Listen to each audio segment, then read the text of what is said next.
The problem is not that Deji is accusing Peter Obi of anything. The problem has always been the inconsistency in his thoughts and opinions about Peter Obi. Because sometime in 2022, 17th of June, as you can see here, some reporters quoted him as saying that Peter Obi offered me money to support him. I rejected it. Adeyanyju blasts supporters of Labour Party presidential candidate who accused him of psychophancy. But Deji, in a tweet on the same day, as you can see, re-quoted that quote and said, "This is not what I said or meant." Simply responded to some of his supporters in anger who accused me of getting a lot to criticize him. The goal was simply to say not all those who criticize your preferred candidate are doing it because of inducement. He apologized. He said the truth. Today, he's back. Let me tell you the fact. And some of us are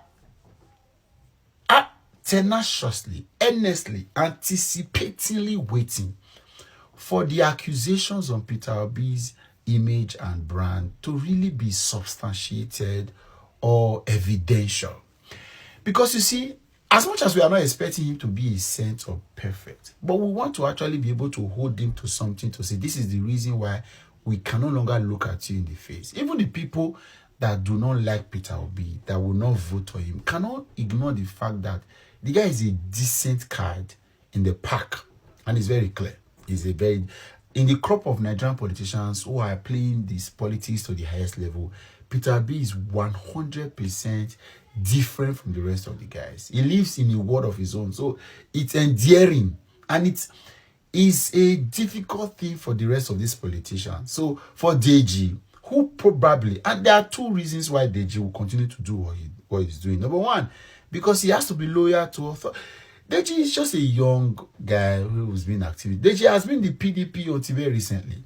And you know Nigerian politics, somebody must sponsor you. Deji was a top, I think was vying for, whether it was assistant national youth leader. I can't remember what he was vying for. I can't remember, honestly. But I know that he was asking the PDP leadership at some point, just a few years ago, to give him a very top national office. But all of that did not happen. They resigned and they said he's moving to activism. God blessing him, he went on to even read law, and then he's not been called to the bar. So you think all of those years he spent in politics is not being somebody that has helped him to that level? He owes those people gratitude. And you understand, in Nigerian political scenery or political atmosphere, you have to be grateful to the people that have once been there. They can call you up. They've got bad records. I'm just reading an article from Charles Awuzie, and then the story is very simple. Go to Charles Awuzie's. By the way, you should be following Charles. Charles is one of the most brilliant Nigerian minds ever, and it's based in South Africa, but from there he's been reaching out to the world. Great guy, doing so much in tech, in faith-based conversations, everything, young people, inspiration, everything. So jump on him, look for him, especially on Facebook. That's where I enjoy a lot of his beautiful articles. And I was just sharing a couple of minutes ago as I was reading of a supposed murder case that Deji was wrapped around a couple of years ago, but he has had to pull himself out through sheer influence of some political bigwig, and then he may have to see all those people. But that's not really the point. But there are Nigerians who are in the activism sector that we never want to see Nigeria move past this certain level, because that is the only thing that keeps them to shine. It's just like having a generator guy who repairs your gen, and suddenly he's hearing that you people want to fix your power solution and give it 100% turnaround. He's not going to be happy. Same thing. The vulcanizer in your area that keeps helping you to pumping air right into your tires, for example, regularly.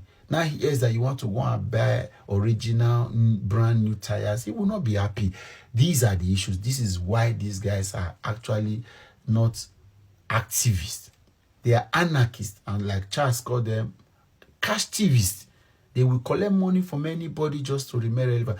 Why are you focusing on Peter Obi instead of... Because you know, of course, it's easy for you to and Tinubu knows who he can defeat. Tinubu knows who will give him problem. And that is why anybody can be... I've known a few things in this country, and I can tell you, Tinubu doesn't need to relate to Deji. There is somebody in Tinubu's government that Deji is loyal to, and he says, augment it. Just like when we talk about the IGP manipulating some persons. Clearly, you can see it, argue, but it is the fact. The IGP has got control of a few persons in the social space. And nearly, you say he wants to do this, the IGP calls. I've been in a situation where they say, oh yeah, he say, no, I think no, that is another day we'll get into all of that. But Tinubu is comfortable. If Oshomole can call the other person, Shaibu can call this person can call that, Babio can call this person, matter as long Tinubu doesn't need to relate with you. As long as he has someone that can relate with you, quench the matter there. There are very few Nigerians who, by sheer luck, divine providence, and then maybe grace and mercy, they are not trapped in some political things and where people have control over them. A lot of the times, is that not how Showore left US and came to Nigeria to come and campaign against Jonathan and then throw the fade Buhari? It may not have been his will. It may not have been that he liked Buhari, but then he was contracted to do an assignment. Whether it was for, like I said, so many persons campaigned against Jonathan or for Buhari for passion for the country because of what they were told, or some of them were mobilized. So in politics, understand that anything can happen. But the inconsistencies. The other day you said this has happened. This is not the first time. Now you were quoted, you denied and said no, that's not what you meant. Another time, now I just showed you a video a couple of hours ago where he was saying that he heard it from Fatiha. I think that's her name. Fatiha, before the 2019 election, the Northern TV host, where Peter Obi said it. And the man is saying, let's go to court, come and prove it. At least mention the place and time, the witness you have, where I gave you money. Because this, I don't know. I've also had to meet with people that I met with Peter Obi, and the man not they offer money. In fact, it's been a problem in the conversations behind Peter Obi to say, Baba, you need to give money. Moving forward, this is an election. Nigeria, there's a way our politics will be. Said, no, we cannot continue to do something the way the system has been built and expect the result to be different. So I don't know who Deji really be in the scheme of things for him to be expecting. As at 2022, Deji was voiceless. It wasn't even a force. He did not have power to have influence. Deji cannot influence 500 votes. I'm not sure Deji wins his polling unit at any time. I'm not sure he has loyalists of up to 100 that will say because you said it. Just noisemakers, activists, and jumping around and trying to create clout around themselves. Collect money and enjoy, no wahala. At least VDM don't give you newfound fame. You are okay now. You are not doing holidays. God bless you. We'll be here. But if you ignore all of this inconsistency and says that this guy makes sense to you, you have a problem. Your head not lose for you. Listen to somebody, not be Deji. Deji, we're supposed to mental home. I beg. It's the common sense and Aisha Yusuf blast Ade Adeyanyju because I'm on this man. I don't know why he's thinking like this. I don't know why he's believing that he can give defamation without defending himself as a lawyer. As a lawyer, you are. Anyways, watch and hear what Aisha Yusuf has to say. Barrister Abdulmahmud had this to say. He said, a man who has been serially defamed has finally taken steps to defend his reputation, and suddenly there are voices preaching caution. So first of all, the way he started, he said, you might call me a bigot. So that's the way he started it. Strikingly, he said, the loudest of these voices come from Igbo handles online. But here lies the paradox. The greatest danger any ethnic group that has consistently been handed the short end of the stick faces is not open hostility from others, but its own instinct for risk aversion. Where boldness is demanded, it preaches restraint. Where a fight for dignity is necessary, it counsels silence. Let me just look at this particular paragraph, which is quite striking. There was a time, I can't remember what year it was. can't remember what he did. I think it was the time that, as of the time that Nnamdi Kanu was starting his whole thing and whatever. And then there was a hashtag that was done, something like, I am Igbo bet, something, I can't remember. Oh, Lord have mercy. I was so angry at that hashtag, almost like apologizing for what I know I did a series of tweets on that. I said, what the heck is this? Have you seen any region taking responsibility for all the things that will happen? I say Shekau, the not hard Shekau. Have you seen anybody doing saying I am not bet Shekau Kini or something? Why are you guys coming out to take responsibility for anything? And I get that, when you've been in a place where you've been oppressed so much, you begin to think that, okay, let me do this way so that this will not happen. As a woman, I can understand that kind of mentality where people are always like, oh no, don't be confrontational, don't be this, so that they will not say it's your fault, so that this, that, and those would not happen. But man, this is literally almost the same thing here, because most of the handles they are saying are like, oh no, don't do this. Peter Obi should not have done this. Peter Obi should not have what? For years, this person kept defaming, saying all sorts of things. He has evidence. Now they've said, okay, go to the court and prove the evidence. I don't see anything wrong in that. And Deji is not a small boy. Deji is a lawyer who has been called to, but he knows the law and he knows what it is to defend himself and to provide evidence. I'm interested in seeing all of this evidence. And then, so Abdulmahmud continued by saying, this overcaution is not neutrality. It is a quiet surrender dressed in the garb of prudence. Other groups do not behave this way. ATIKU went to court against Onoche for defamation. Tinubu did the same against Dokbesi and AIT.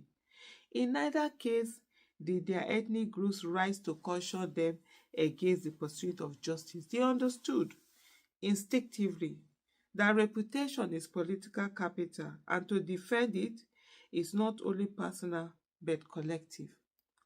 When people make a habit of holding back, when they swallow insults in the name of caution, they diminish themselves. They teach the world that their rights are negotiable, their dignity expendable. Risk aversion carried to this extreme becomes a form of internal sabotage. It conditions the people to expect little, demand less, and accept whatever crumbs power deigns to throw their way. That's why someone will come and be proudly telling you that, oh, he's number 4 as the that deputy speaker that you people, whether is it number 4, I'll be number 5, I'll be number 6. History has no place for overcautious people. Barrister Abdulmahmud continues. Rights are not guaranteed to those who whisper for themselves politely. They are won by those willing to assert their rights, even at risk. An ethnic group that recoils from this truth will forever be defined by others rather than defining itself. Abdulmahmud, wrote that. And I've always said something. In fighting injustice, politeness is not a strategy. They want to tell you that, oh, it's because you did this, it's because you do that, that's why this did not go. And if you don't take time, you keep giving up yourself. You'll be bending backward until your back breaks. So the best thing to do is to stand up and fight for yourself. I saw somebody who says this whole thing ends with them. The other generation might be cautious because of what they have had to go through. I mean, it's not easy going through war and coming out of it and surviving. Definitely you'll be cautious. But you see the younger generation, they must not imbibe that timidity that the older generation has imbibed. They must stand. Because in this country, no Nigerian is more Nigerian than anyone. There's nobody who is more Nigerian than anyone. And there's no tribe that is more Nigerian than any tribe. We all are Nigerians. And we must, in this Nigeria, have equal rights and opportunity. And so, don't hold yourself back. Don't sell yourself short. Stand, occupy your space, for you are alone the way you are. That's the mindset that we almost begin to imbibe. And so for those who are saying to Peter Obi that he should drop the case, he should not do this, he should not do that, nah. What must be done must be done. And if someone has evidence, it is only fair that the person brings forth the evidence. And every one of us, if we truly want good governance, accountability, and transparency, and integrity, then we must be interested in the things that happen, in this evidence that this lawyer has, so that we know whether to, the kind of decision we were going to make, whether to continue with the decision we've made before, or reassess our decision and find another way. For I do not see why people are afraid of the word court or of evidence that will come out. Let it come out. Let everybody indeed see what is on ground. It is one thing to criticize someone. It is another thing to defame that person. And whenever someone is defamed, they have a right to go to court. And we should not tell them. We should stop the bad habit of enabling bad behavior and telling the person that has been wrong that they should be the one to let go, instead of calling the one that is doing the wrong to stop. We must stop that.